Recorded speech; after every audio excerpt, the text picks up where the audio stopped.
श्री कृष्ण चैतन्य प्रभु नित्यानंद श्री अद्वैत गदाधर श्रीवासादि गौर भक्त वृंद।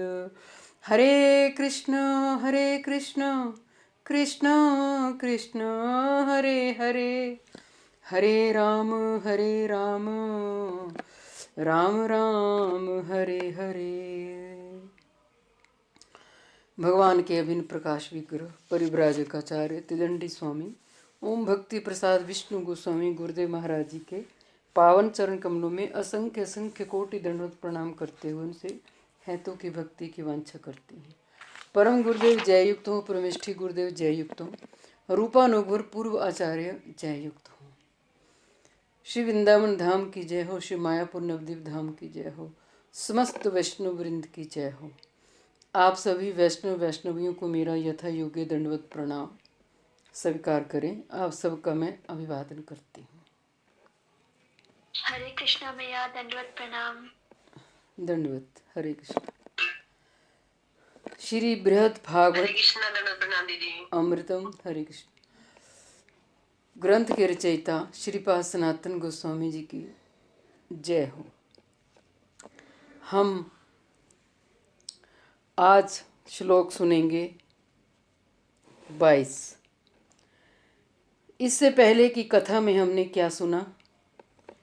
हमने ये सुना कि देवर्षि नारद भगवान श्री कृष्ण की महिमा और पांडवों की महिमा, कि पांडव भगवान श्री कृष्ण को क्यों प्रिय हैं और कृष्ण को पांडव क्यों प्रिय हैं, और देवर्षि नारद खुद कह रहे हैं कि भगवान मुक्ति और मोक्ष बहुत कम देते हैं, बहुत कम। अगर मुक्ति और मोक्ष देना होता तो हिरण्यकशिपु को दे दिए होते, कुंभकर्ण रावण को दे दिए होते, नहीं दिया। कारण एक तो इन्हें अभिशाप भी था, चतुसन का अभिशाप था। तो देवर्षि नारद पांडवों की महिमा का गुणगान करते करते थक नहीं रहे। तपो जप ज्ञान परा मुनियों ये अर्थ साध कहा, विश्वामित्रो गौतमश्च वशिष्ठो अपि तथा परे। तपनिष्ठ विश्वामित्र, जपनिष्ठ गौतम ऋषि, ज्ञाननिष्ठ वशिष्ठ महर्षि वशिष्ठ, ऋषियों के ऋषि महर्षि, तथा अन्य अन्य मुनियों ने धर्म अर्थ काम और मोक्ष के साधक होकर भी कुरुक्षेत्र यात्रा के समय श्री कृष्ण से भक्ति की प्रार्थना की थी, तथा श्री कृष्ण की कृपा से भक्ति प्राप्त करके अंत में वे भक्ति में ही रत हुए थे। अब देखो ना, ज्ञाननिष्ठ, जो मुनि ज्ञान में निष्ठा रखते हैं, लेकिन ज्ञानी बनने का तात्पर्य उद्देश्य क्या है? कि हमारा ज्ञान हमारी भक्ति में सहायक हो। खाली ज्ञान को हम रखेंगे, संसार में बड़ी प्रसिद्धि मिलेगी, मान प्रतिष्ठा मिलेगी, उससे क्या लाभ? उस ज्ञान का उपयोग भगवान की प्राप्ति के लिए होना चाहिए ना, भक्ति के लिए। अब तपेति, तप और इति, इसका संधि विच्छेद करो ना, तो तप इति, तो इसको बन गया तपेति। 2 श्लोकों में श्री कृष्ण के द्वारा भक्ति को प्राप्त करने वाले मुनियों की बात कर रहे हैं। अब यहाँ हम अच्छे से इस भक्ति के विषय को समझेंगे। हमारे श्रीपाद सनातन गोस्वामी हमें ये समझाना चाह रहे हैं कि चाहे कोई कितनी बड़ी पराकाष्ठा पर पहुंच जाए, भक्ति के बिना हम भगवान तक नहीं पहुंच सकते। ज्ञान हमें भगवान तक कहाँ ले जाएगा? भक्ति। गीता में भी तो भगवान ने कह दिया ना, 18वें अध्याय का श्लोक नंबर 55 देखना, 55। भक्त्या माम अभिजानाति यावंच अस्मि तत्वतः। अर्जुन, मुझे तत्व से जानना है, तो भक्त्या माम अभिजानाति, भक्ति के द्वारा तुम मुझे जान सकते हो। भगवान यहाँ ज्ञान भी तो लगा सकते हैं, शब्द कर्म भी तो लगा सकते थे, नहीं। केवल भक्ति के द्वारा ही हम भगवान को समझ सकते हैं। और कैसे? तत्वतः, तत्व से। आज मैं एक आलेख पढ़ रही थी कि इस संसार में आकर के अगर हम आत्म तत्व को नंबर 1, नंबर 2 जड़ जगत को, माया तत्व 2 हो गया ना, नंबर 3 जीव तत्व, नंबर 4 भगवत तत्व, और नंबर 5 भगवान की बहिरंगा शक्ति, प्रकृति, जिसमें माया तत्व आ गया। अभी हमें माया तत्व ही समझ में नहीं आ रहा,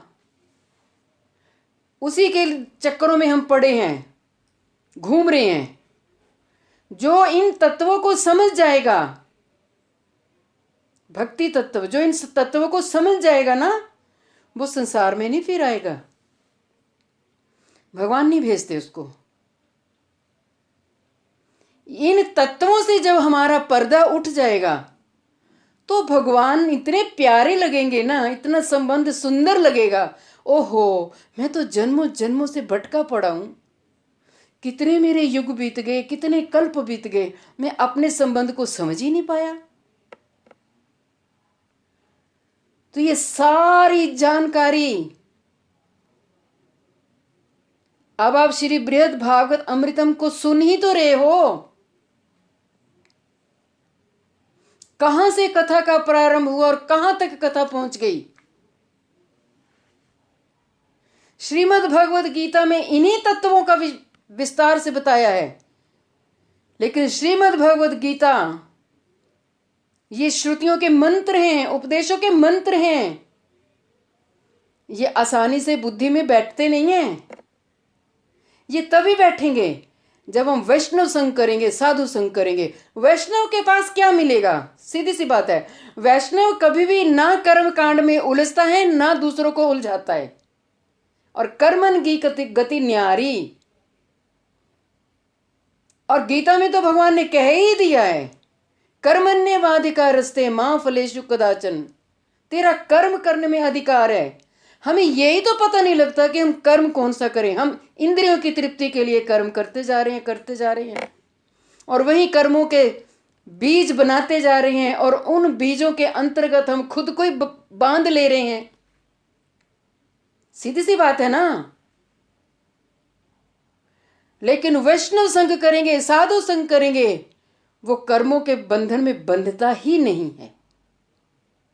उसकी इंद्रियों का जो भी कर्म होगा वो होगा भगवान की प्रीति, भगवत प्रीति। वो भगवान की प्रकृति को भी देखेगा ना, तो उसको वृंदावन की स्फूर्ति होगी। जैसे मान लो हम कई बार जाते हैं ना, हमीरपुर जाते हैं, मठ में जाते हैं, तो इतने सुंदर सुंदर जब हम पहाड़ों को देखते हैं ना, तो एकदम से स्फूर्ति हो जाती है, गिरिराज जी की स्फूर्ति।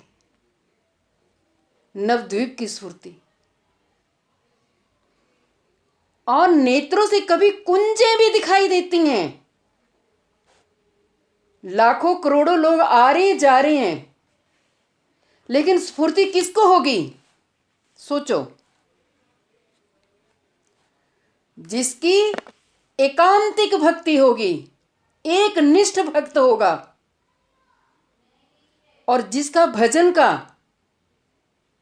स्तर, लेवल ऊंचा, पराकाष्ठा को प्राप्त हो जाएगा, उन्हें इन चीजों की अनुभूति होती है। स्फूर्ति, इसको बोलते हैं स्फूर्ति। कोई सुंदर हम तालाब देखेंगे,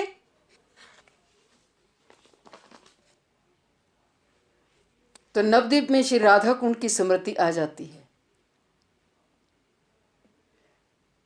श्री वृंदावन के राधा कुंड, श्याम कुंड की स्मृति मानस पटल पर एकदम से उदय हुई, लीला चल पड़ी। जब स्फूर्ति होती है तो लीला भी चलती है। करके देखना कभी। लेकिन उसके लिए चाहिए बिल्कुल एक कंसंट्रेशन पावर। ना दाएं ना बाएं, ना आगे ना पीछे, किसी को नहीं देखना, ध्यान लीला में। उसको बोलते लीला चिंतन। ये लीला चिंतन तभी होगा, ये स्फूर्ति, ये अनुभूति, जब हम स्वजातीय का संग करेंगे, वैष्णव संग करेंगे, साधु संग करेंगे। और सीधी सी बात है, संसारिक लोगों का अधिक संग करेंगे ना, संसारिक लोग संसार की बातों में आपको परफेक्ट कर देंगे। अरे भाई तू बिजनेस करता है ना, कैसा चल रहा है तेरा बिजनेस? चल मैं तुझे टिप्स देता हूं, वो दे देगा। तुझे जॉब नहीं मिल रही, मैं देता हूं टिप्स। क्या कभी संसारिक व्यक्ति भक्ति की बात करता है? अरे तेरी भक्ति निम्न स्तर पे है, तू मेरा संग कर, मुझसे 2 बातें सुन ले, तेरी भक्ति का स्तर ऊंचा हो जाएगा। दिया किसी ने ऐसा टिप्स हमें? वही रिश्ते नातेदार देह त्याग के समय रो पड़ते हैं, जो लेके जाते हैं ना शमशान, कितना रोते हैं, आशीर्वाद करते हैं, कितना वैराग्य हो जाता है। लेकिन भक्ति के टिप्स नहीं देते।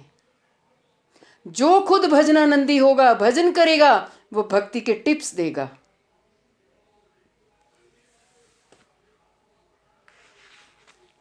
और यहां पर इसी श्लोक में यही बता रहे हैं कि ये जो ब्रह्मनिष्ठ, तपोनिष्ठ, ज्ञाननिष्ठ, ये भक्ति कैसे प्राप्त हो।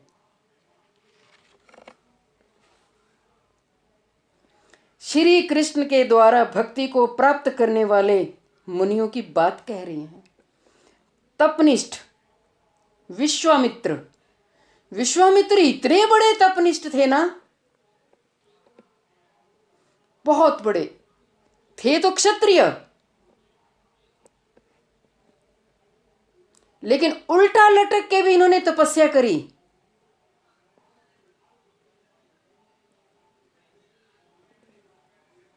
गौतम ऋषि जपनिष्ठ,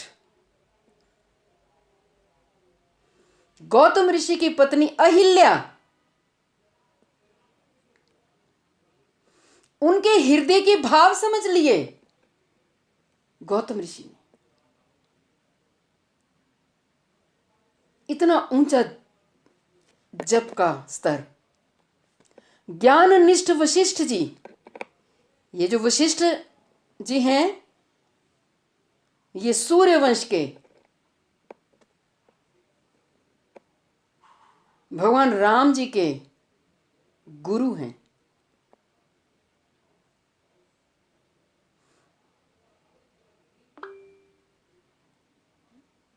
पूजा जी आपने हैंड रेज किया है, कुछ पूछना है क्या?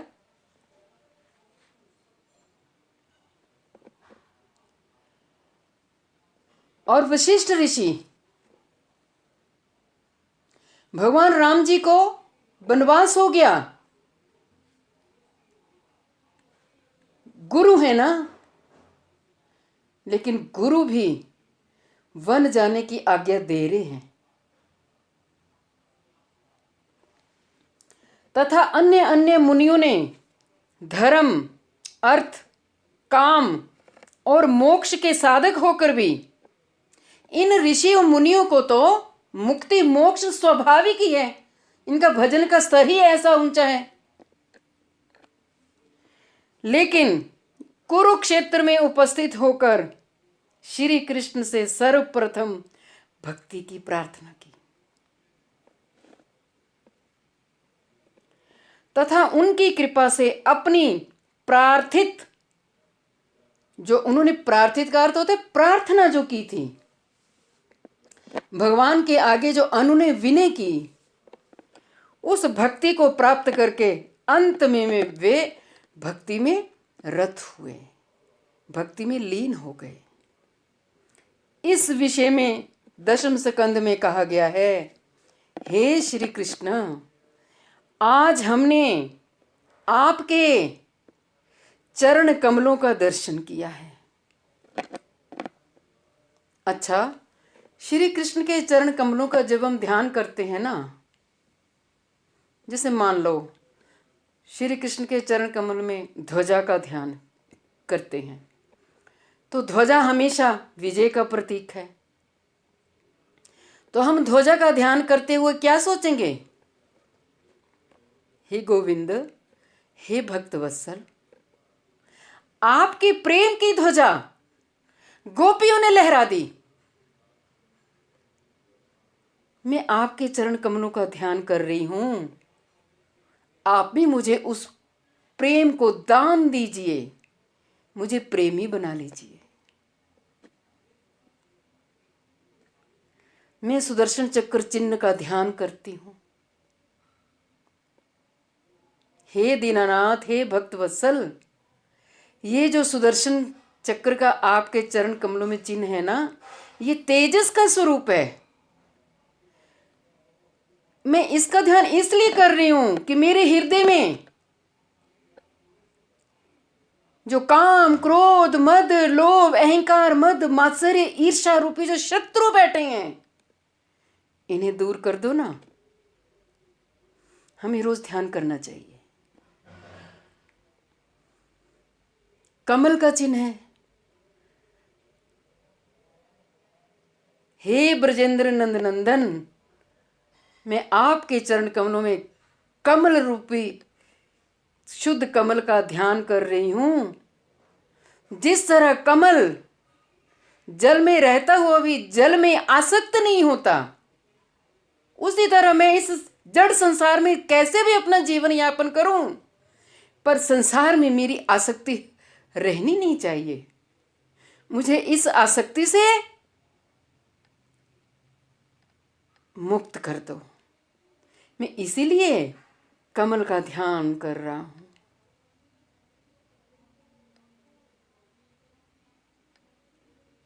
हे भक्तवत्सल, जौ का चिन्ह है। जौ का दाना होता है ना, जौ का दाना ये दिखाता है कि जो भगवान के चरण कमलों के चिन्हों का ध्यान करेंगे, संसार की वासनाएं, आसक्तियां घट घट करके बिल्कुल जौ के दाने जितनी रह जाती हैं। 19 चरण चिन्ह है भगवान के चरण कमलों में। कम से कम 5-7 का तो कर ही लेना चाहिए।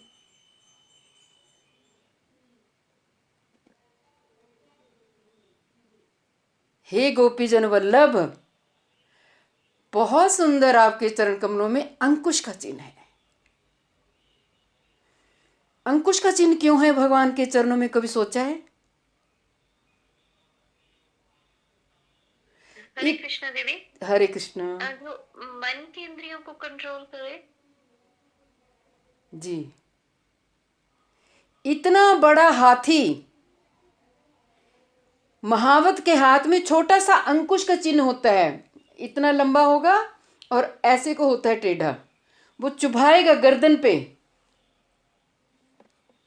और वो हाथी कंट्रोल हो जाता है महावत के। तो हे गोपीजन वल्लभ, मैं उस अंकुश का ध्यान करता हूं।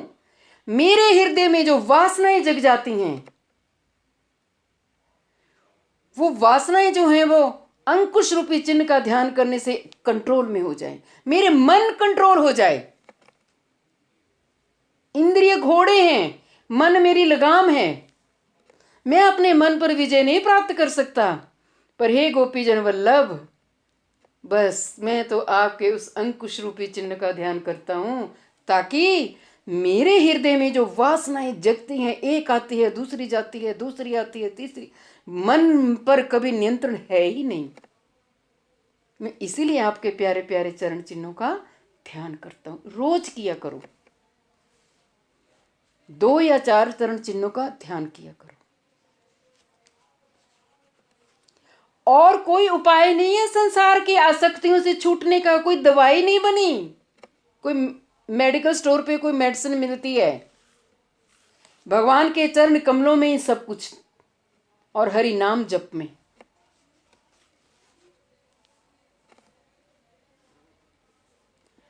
तो कह रहे हैं कि ये श्री चरण कमल सब प्रकार के पापों को ध्वंस करने वाले हैं। सुन लिया ना आपने? इन चरण कमलों का ध्यान चिन्हों का हम करेंगे तो हमारे पाप ध्वंस हो जाएंगे।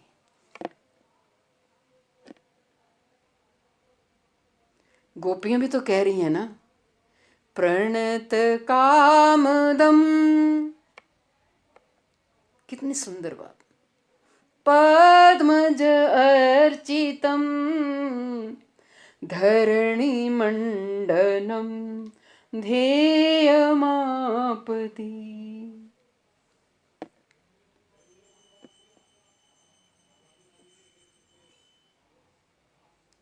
भगवान के चरण कमल पृथ्वी के आभूषण हैं। जैसे ही अक्रूर जी ने दर्शन किए, अक्रूर जी को दर्शन कहां से हुए? चरण चिन्हों से। एकदम से पहचान गए, लोटपोट हो गए।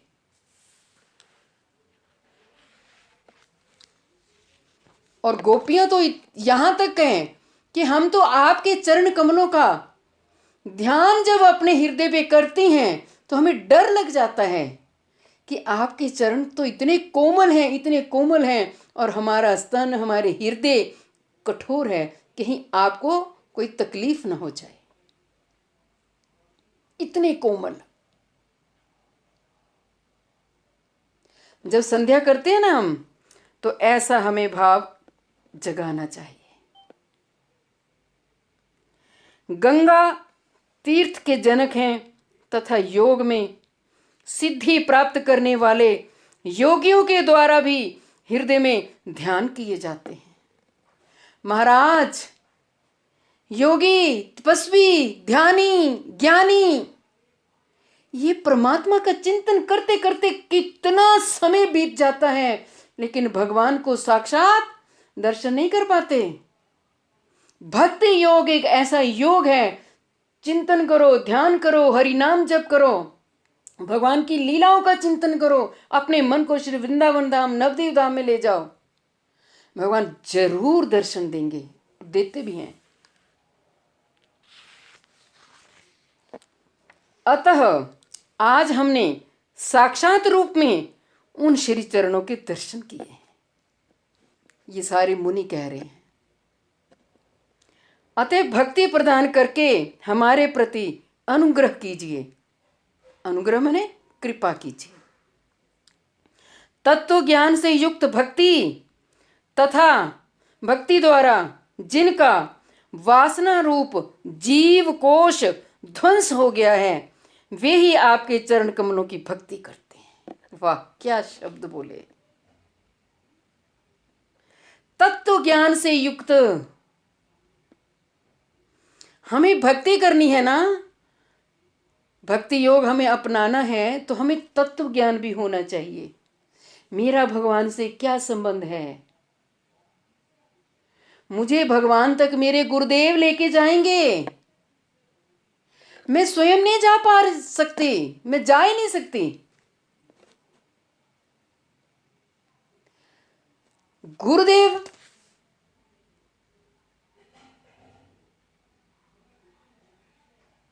कहां से आए हैं? इन्होंने तो अपनी आत्मा का उद्धार भजन करके कर ही लिया होता है अनेकों जन्मों में। इनको ज्यादा भजन करने की जरूरत नहीं होती, अपना उद्धार आत्मा के इनको हो गया होता है। लेकिन चैतन्य महाप्रभु की कृपा से, ब्रजेंद्र नंदन राधा रानी की कृपा से ये संसार में आते हैं कि जाओ, मायाबद्ध जीव जो भरे पड़े हैं संसार में, बिलख रहे हैं, रो रहे हैं, प्रारब्ध कर्म को भोग रहे हैं, मेरा संदेशा सुनाओ, मेरी कथा सुनाओ, मेरे पास उनको लेके आओ। इसीलिए वैष्णव जन संसार में आते हैं। इस श्लोक की व्याख्या में श्रीधर स्वामी ने कहा है, सुपक्व अर्थात परम सिद्धि को प्राप्त किए हुए योगी जिन श्री चरण कमलों का अपने हृदय में ध्यान करते हैं किंतु साक्षात दर्शन नहीं कर पाते। जो श्री चरण कमल समस्त पापों को ध्वंस करने वाले हैं, गंगा नामक तीर्थ के आश्रय स्वरूप हैं, हे प्रभु, आपके उन्हीं श्री चरण कमलों का आज हमने अनेक पुण्यों के फल स्वरूप साक्षात रूप में दर्शन किया है। ये तो ऋषि मुनियों की बात कह दी। हम कलिकाल में जो जीवात्माएं हैं, हम श्री राधा रमन लाल जी के दर्शन नहीं करते। कितनी प्यारी त्रिभंग ललित छवि में खड़े हैं, कितने सुंदर चरण कमल हैं। श्री राधा गोविंद देव के कितने सुंदर चरण, और नित्य दर्शन होते हैं। ही गोपीनाथ जी के, श्री राधा मदन मोहन जी के, श्री राधा श्याम सुंदर जी के।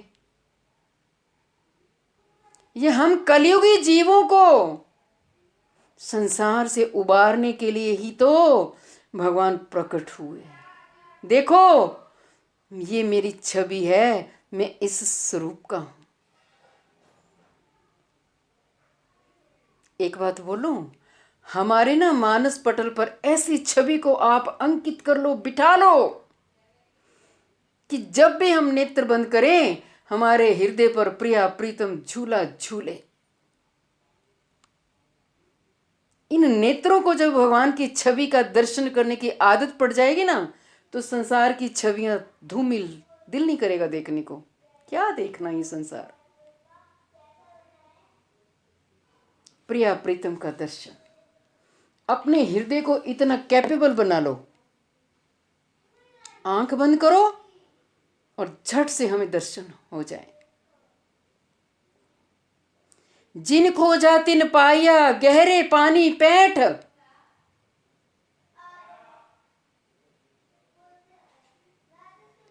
भगवान दूर नहीं है, हम ही दूर हैं। गोविंद दूर नहीं है। अब आप हमें अपना भक्त बनाकर अपनी कृपा प्रकाश कीजिए।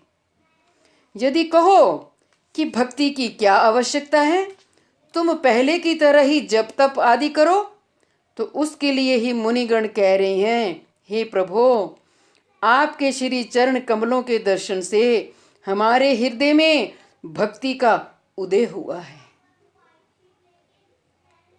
जब भी श्री वृंदावन धाम जाओ, मायापुर नवद्वीप धाम जाओ,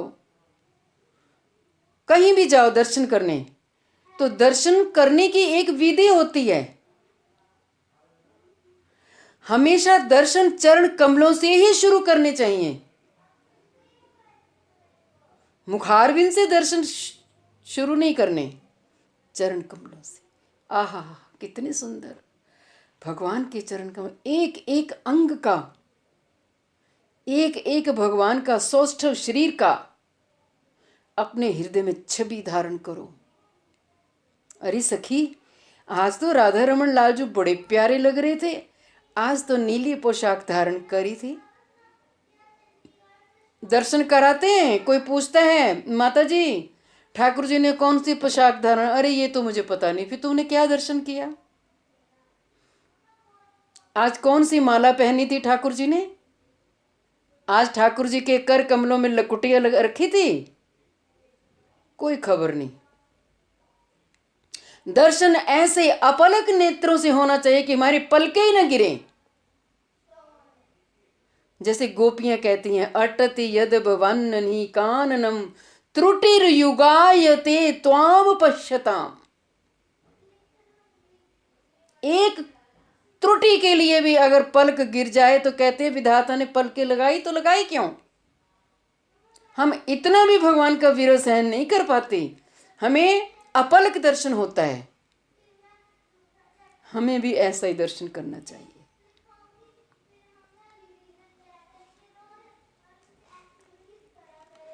अतएव हम आपके श्री चरण कमलों को प्राप्त करने की इच्छा करते हैं, कोई दूसरी गति नहीं चाहते ना। ये कथा हमारे जीवन में इतना उजाला कर देती है ना। जब बड़े बड़े ऋषि मुनियों की ये भावना है, हम तो कलयुग के क्षुद्र जीव हैं, हमें भी ऐसे ही विचार रखने चाहिए। स्थावराश्चतमो योगिन्तास्त रूलतादयः शुद्ध सात्विक भावाप्त्या तत्प्रेम रस वर्षिणः।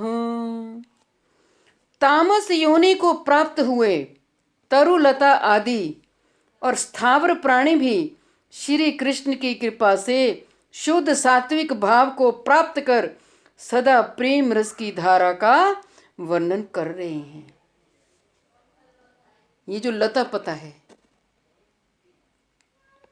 ब्रज वृंदावन में कोई वस्तु जड़ नहीं है, सब चेतन। लता पता धूल, जो वृंदावन जाके आता है ना, जो वृंदावन की रज लेके आता है, उस रज का जब हम मस्तक पर ऐसे को तिलक लगाते हैं ना अपनी गालों पे, अरे उद्धव जी तो उस ब्रजरज में लोटपोट हो गए थे, हम तो इतना भी नहीं कर सकते। तो भाव क्या आना चाहिए, हे प्रियाजू, आपके अवश्य इस रज पे चरण कमल पड़े हैं। आप नित्य वृंदा विपिन बिहारी लालजू के संग में पूरे ब्रजमंडल में आप अटखेलियां करते हो। मैं उसी ब्रजरज को अपने मस्तक पर धारण कर रही हूं। वो प्रेम अश्रु इस आंखों से दो गिर जाएं और आपकी सदा स्मृति पटल पर, मानस पटल पर हमेशा स्मृति बनी रहे।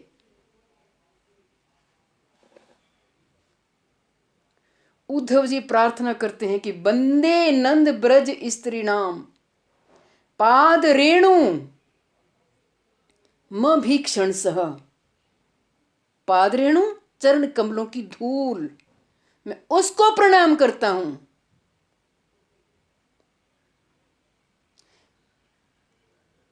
और हम वृंदावन जाकर के आ जाते हैं, अभी हमारे ब्रज धूली के प्रति हमारी प्रेमा भक्ति नहीं जगती। ब्रज धूली हमें प्राणों से प्यारी लगे, ब्रज मंडल माही बसाए रहो, रसिकों के सुसंग में मस्त रहूं, जग जाल से नाथ बचाए रहो। भर के दृग पात्र में प्रेम का जल, नित्य पद पंकज पखारा करूं। ये भाव रखा करो। भाव भरने के लिए पैसा थोड़ी ना लगता है, तो उसके लिए चाहिए श्रवण भक्ति, संग।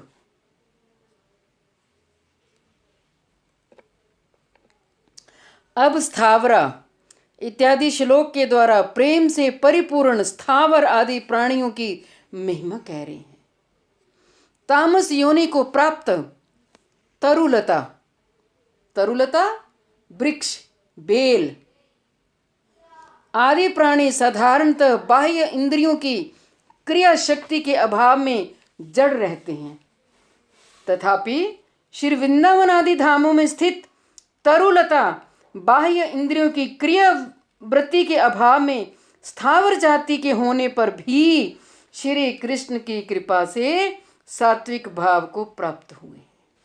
है तो वो तामस, लेकिन ये तरुलता, जब श्री कृष्ण बलराम जी गैया चराने सुबह निकलते हैं तो ये तरुलता दर्शन कर करके, ये चेतन है ना, लिविंग थिंग्स है, ये श्री कृष्ण की रूप माधुरी को देख देख करके और उन पर जो सुंदर सुंदर पुष्प लगे होते हैं और अपने ऐसे ऐसे हिला हिला के भगवान के चरण कमलों पे न्यौछावर कर देते हैं और सोचते हैं कि मैं इस पेड़ से छूटूं और मैं श्री कृष्ण के चरण कमलों का आलिंगन करूं।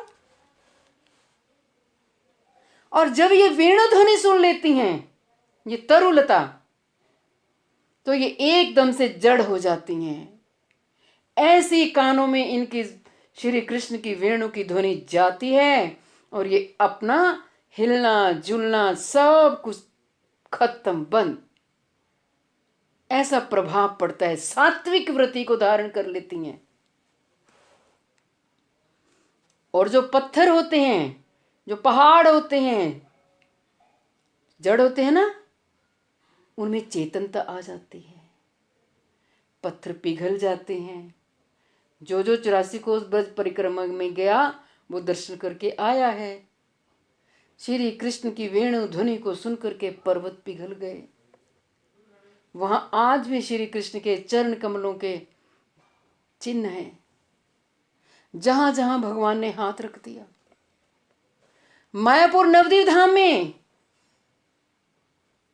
चैतन्य महाप्रभु जब जगन्नाथपुरी आते हैं तो जगन्नाथ जी का जब दर्शन करते हैं तो ऐसे दीवार के साथ उन्होंने ऐसे हाथ लगाया, वहां रोते रोते रुदन करते करते रुदन करते करते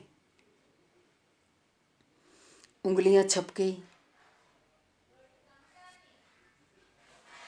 चैतन्य महाप्रभु के आंखों से जो अश्रुपात होता था, वहां नीचे वो इतने आंसू इकट्ठा हो गए, वहां एक कुंडा टाइप बन गया, कुंड जैसा छोटा कुंडा, उस कुंडे में सारे अश्रुपात, वो कुंडा पिघल गया।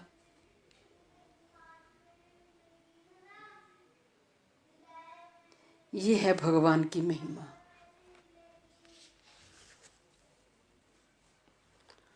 यद्यपि श्री वृंदावन के तरुलता आदि तामस योनि में नहीं है, फिर भी साधारण स्थावर जाति के साथ तुलना करने के कारण ऐसा वर्णन कर रहे हैं। ये तामस जाति में नहीं है। जिनको ब्रज में जन्म मिल गया, ब्रज में तामस तो हो ही नहीं सकता। वहां तो नित्य प्रेम, उल्लास, हृदय हर्षित, हर घड़ी हर्षित। अथवा हस्तिनापुर स्थित तरुलता आदि के संबंध में ऐसा समझना चाहिए। प्रथम स्कंद में भगवान श्री कृष्ण के प्रति श्री कुंती देवी की उक्ति है कि हे श्री कृष्ण, क्योंकि तुम यहाँ पर विराजमान हो, इसलिए यह देश भी समृद्धिशाली हो रहा है और यहाँ की औषधि और तरुलताएं आदि समय पर सुपक्व फल उत्पन्न कर रही हैं। अजी महाराज, वो हवा जब श्री कृष्ण के श्री अंग का स्पर्श करके निकलती होगी, सारा वातावरण कैसा सुगंध में हो जाता होगा, सोचो। अर्थात आपकी कृपा दृष्टि से ये सब पर्वत, वन, सरोवर इत्यादि अत्यधिक वृद्धि को प्राप्त हो रहे हैं। आपकी परम कृपा पूर्ण दृष्टि से ये सब समृद्धिशाली हो रहे हैं। आपकी प्रेम संपत्ति को प्राप्त करके सर्वाधिक वृद्धि को प्राप्त हो रहे हैं। इस श्लोक का यही अर्थ है। वास्तव में तरुलता आदि स्थावर होने पर भी परम वैष्णवों के शुद्ध सात्विक भाव को प्राप्त कर चुके हैं।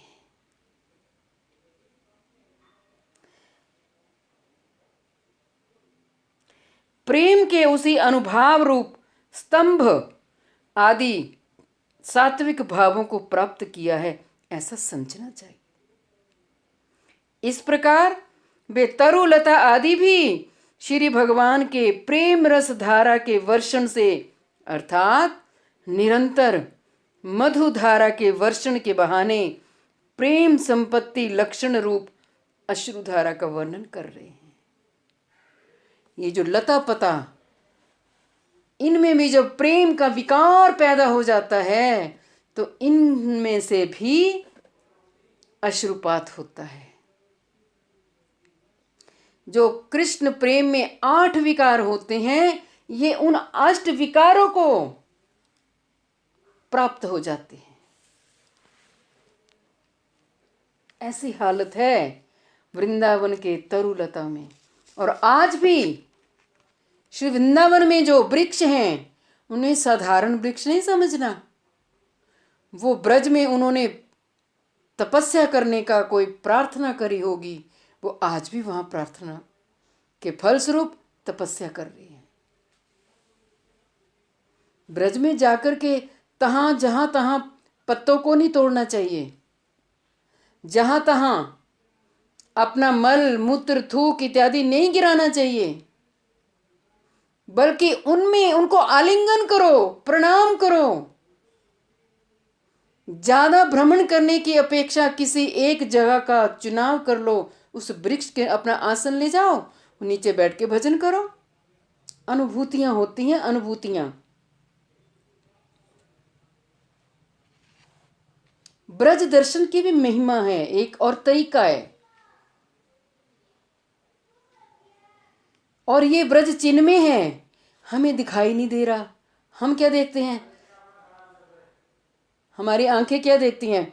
ये चक्षु, ये प्राकृतिक चक्षु है ना, ध्यान रखना। ये माया से बने मिले हुए चक्षु हैं। इन चक्षुओं से हमें माया का ही दर्शन होगा।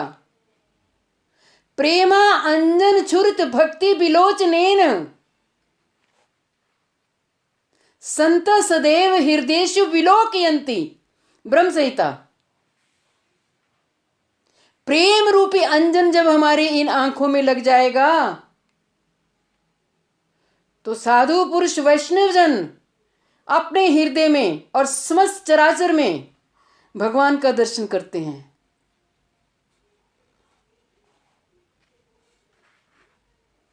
ये भक्ति का सुरमा। हम बोलते हैं ना, ओम अज्ञानतिमिरांधस्य। कभी अर्थ समझा इसका? हमारी आंखों पे जो अज्ञान का पर्दा पड़ा है, तिमिर, अंधकार, ज्ञानंजन शलाकया। हे मेरे गुरुदेव, वो ज्ञान रूपी सुरमा, सिलाई हमारी आंखों में लगाओ, घुमा दो। चक्षुर उर्मिलितम येन तस्मै श्री गुरुवे नमः। हे मेरे गुरुदेव, जब आप ऐसी कृपा करोगे तो मेरी इंद्रियां बाह्य दर्शन ना करके अंतःकरण में प्रिय प्रीतम का दर्शन करूंगी। इन नेत्रों से ही, ये नेत्र आइज हमारी कैमरा हैं। इस कैमरे से आप संसार की फोटो क्लिक कर लो, इन चक्षुओं से आप भगवान की फोटो क्लिक कर लो। ये आपके पर डिपेंड है।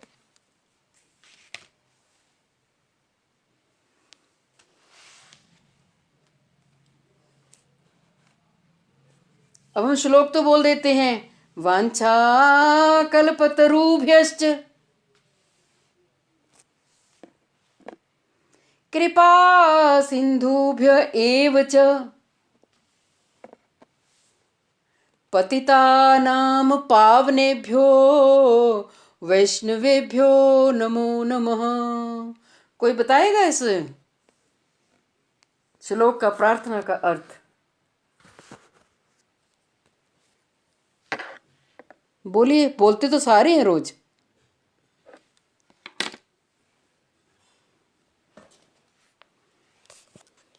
हरे कृष्णा।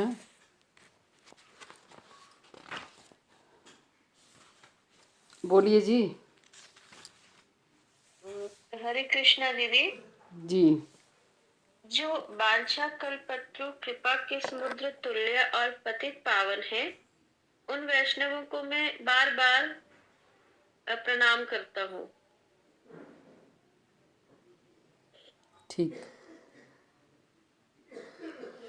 वांछा, वांछा होता है इच्छा। कल्पतरुभ्यश्च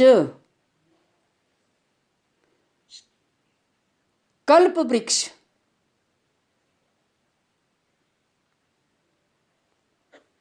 और कल्प वृक्ष के पास आप जो भी मांगोगे ना, वो आपकी इच्छा पूरी हो जाएगी।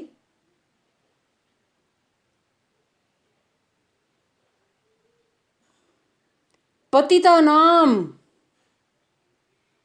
हे पतितों में, पतित को पावन करने वाले, हे मेरे वैष्णवजन, आप अपने शरणागत आश्रितों की इच्छा को पूर्ण करने वाले आप कल्प वृक्ष स्वरूप हो।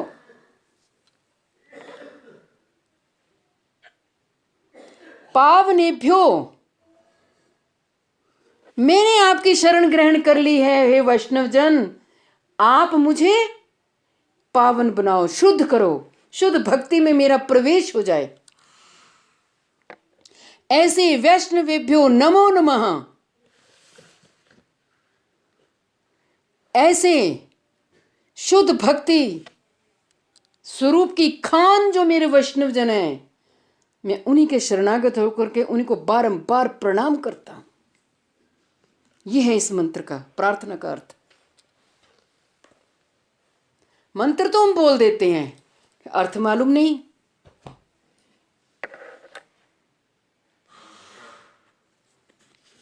तो यहां वही बात बता रहे हैं,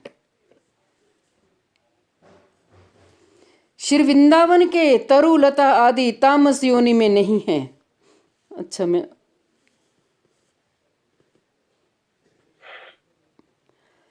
तो प्रेम के उसी अनुभाव रूप स्तंभ आदि सात्विक भावों को प्राप्त किया है। श्री भगवान के प्रेम रस धारा के वर्षण से, अर्थात निरंतर मधुधारा, मधुधारा के वर्षण के बहाने प्रेम संपत्ति लक्षण रूप अश्रुधारा का वर्णन कर रहे हैं। ये ब्रज की लता पता, इनसे मधु गिरता है। अच्छा, एक बात आपने नोट करी है, आपका तो मुझे पता नहीं कि, लेकिन मैंने समझा इस बात को। जो भी वृंदावन के वृक्ष आप देखो, वो वृंदावन का वृक्ष जो ऐसे होगा ना, थोड़ा उसका रूट से ऊपर स्टेम, फिर वो ऐसे को होगी, नीचे को झुकी हुई, उसके जो वो ऐसे नहीं होगा। यहाँ आप पंजाब, हरियाणा, हिमाचल कहीं भी आप वृक्ष देखो, वो सीधा जाएगा ऊपर को, कोई भी वृक्ष।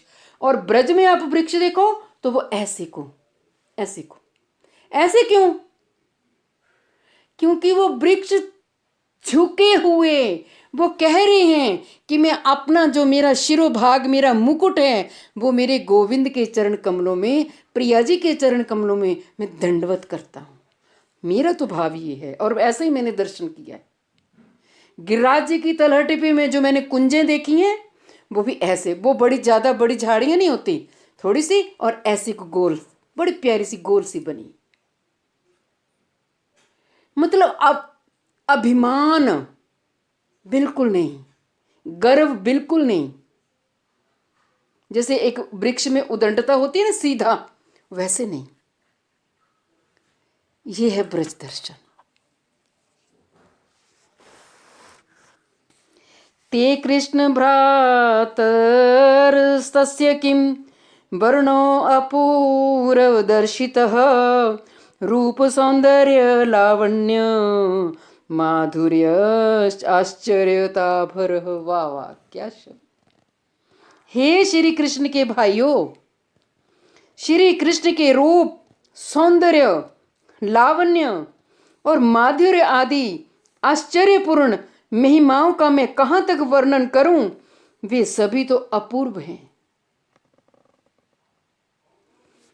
एक बात है ना, जिसको श्री कृष्ण का दर्शन हो जाए, जो प्रेम का एक बिंदु मिल जाए ना, वो इस धरा धाम पर जीवित रह ही नहीं सकता ना। अभी हम में वैसा प्रेम परिस्फुट नहीं हुआ, वो नहीं हुआ। अगर वो प्रेम जग जाए तो हम इस पृथ्वी पर जिंदा नहीं रहेंगे। जिन जिन ने निधिवन में प्रिया प्रीतम का दर्शन किया है, रास बिहार का कोई भी दर्शन, क्या वो जिंदा रहे? नहीं रहे। भगवान के रूप लावण्य को हम इस स्थूल शरीर में समा नहीं सकते। हमारी हृदय की कैपेसिटी इतनी है ही नहीं ना। अब इस जन्म में एक कोशिश कर लो कि हे प्रभु, आपने हमें मनुष्य जन्म दे दिया, गुरु वैष्णव जनों का संग भी दे दिया, श्रीमद् भागवत महापुराण, श्री बृहद भागवत अमृतम दे दिया। अब हमारा हृदय इतना विशाल कर दो कि आपके प्रति जो प्रेम रूपी सागर है, जो अमृत का कलश है, वो मेरे हृदय में सदा सदा के लिए भर जाए। अगला जन्म आप जहां मर्जी दो, आपकी इच्छा, पर इस मनुष्य योनि में, अरे इस सुधा रस को पान करने के लिए तो देवी देवता भी तरस रहे हैं। देवता लोग भी तो चले गए थे ब्रह्मा जी के पास कि परीक्षित को अमृत ही तो पिलाना है, ये अमृत पिला दो। और वो जो कथामृत है, सुखदेव जी को भी कहा वो हमें दे दो। सुखदेव जी ने कहा, क्वः सुधा क्वः कांच। अरे देवताओं, तुम अमृत की तुलना कांच से कर रहे हो, तुम इसके अधिकारी ही नहीं हो। और हम सब लोग जो कथा सुनते हैं, हम कितने कृपा पात्र सुकृतिवान हैं, ये समझो। और मुझे ना कहने में बड़ा फील हो रहा है कि किसी दिन जब आपकी कथा मिस हो जाती है तो आप सब उदास हो जाते हो, लेकिन क्या करूं, थोड़ा मुझे जरूरी, कल गुरुदेव आए थे, उनके पास जाना पड़ा मेरे को, तो रात 10 बजे मैं गुरुजी से मिलके आई तो कथा नहीं कर पाई। जितनी लालसा आपको है ना कथा की, उससे ज़्यादा मुझे होती है, क्योंकि आज मेरा दिन बिना कथा के चला गया। तो इसलिए श्री वृंदावन धाम का जो हम इन नेत्रों से जो दर्शन करना है ना, इन नेत्रों से नहीं होगा। ये प्रिया जी को कहो, चैतन्य महाप्रभु को कहो, नित्यानंद प्रभु को कहो, वो ही हमें ये दर्शन देंगे। इस प्रकार श्री कृष्ण के द्वारा मुक्ति, भक्ति और प्रेम आदि दान के महत्व का कीर्तन करके अब उनकी समस्त महिमाओं का कारण अर्थात स्वतः स्फूर्त उनके रूप आदि की महिमा का वर्णन हे कृष्णेति 2 श्लोकों के द्वारा हम कह रहे हैं। हे श्री कृष्ण के भ्रातृगण, श्री कृष्ण का रूप आदि सब कुछ ही अपूर्व है। हम श्री कृष्ण के रूप की, सौंदर्य की, लावण्य की इस जिह्वा से नहीं कर सकते, बखान नहीं कर सकते। पहले कभी भी अर्थात वैकुंठेश्वर श्री नारायण के अवतार में भी ऐसा सब कुछ प्रकटित नहीं हुआ। इतने इतने तो अवतारों में भगवान आए हैं, लेकिन जो द्वापर युग में भगवान आए, वो सुंदर रूप लावण्य जो देखता वो देखता ही रह जाता। अर्थात उनका आकार, सौंदर्य, अर्थात उनके अंगों की सुंदरता और सुडोलता, लावण्य अर्थात कांति विशेष, माधुर्य अर्थात स्मित हास्य, भ्रू नर्तन अर्थात कटाक्ष, इतना सुंदर कटाक्ष है ना भगवान का। कदा करिष्यसि माम कृपा कटाक्ष भाजनम। प्रिया जी में और श्याम सुंदर में तनिक भी भेद नहीं है ना।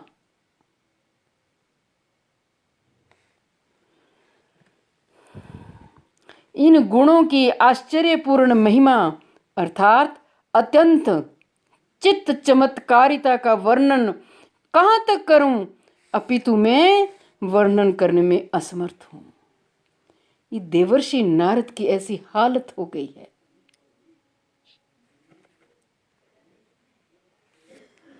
देवर्षि नारद भगवान श्री कृष्ण का मन है।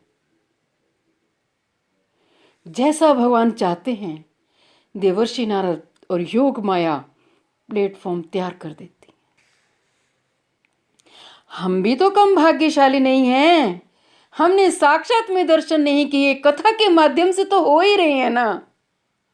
बस इसी छवि को अपने अंतःकरण में संजो के रखना, और जैसा हमारा भाव होगा वैसा ठाकुर जी जरूर पूरा करते हैं। प्रिया प्रीतम ने कह दिया, जो मेरा भाव, जिस भाव से मुझे जो भजेगा, ये यथा माम प्रपदन्ते तांसत तथैव भजाम्य हम। और हम भगवान के रूप लावण्य की विशेषताएं सुन रहे हैं। अलकावलियों का ध्यान करो, सुंदर नासिका का, सुंदर कमल नयन का, सुंदर सुंदर दंतावली का, सुंदर सुंदर चिबुक का, सुंदर सुंदर भगवान के कर कमल का, सुंदर सुंदर चरण कमल का, सुंदर कटि प्रदेश का, वक्षस्थल का, और त्रिभंग ललित छवि भगवान कैसे, और राधा रानी जी की और प्रिया जी की ओर ही हमेशा श्याम सुंदर का मुकुट झुका होता है। कभी भी देखना आप बाईं तरफ। क्यों? क्योंकि श्री कृष्ण अत्यधिक प्रेम प्रिया जी से करते हैं, तो मुकुट भी उसी तरफ झुका रहता है। और त्रिभंग ललित छवि 3 जगह से टेढ़े, ये भगवान के विशेष विशेष गुण होते हैं। तो आज की कथा यहीं विश्राम करते हैं। वांछा कल्पतरुभ्यश्च कृपा सिंधुभ्य एव च पतितानां पावनेभ्यो वैष्णवेभ्यो नमो नमः।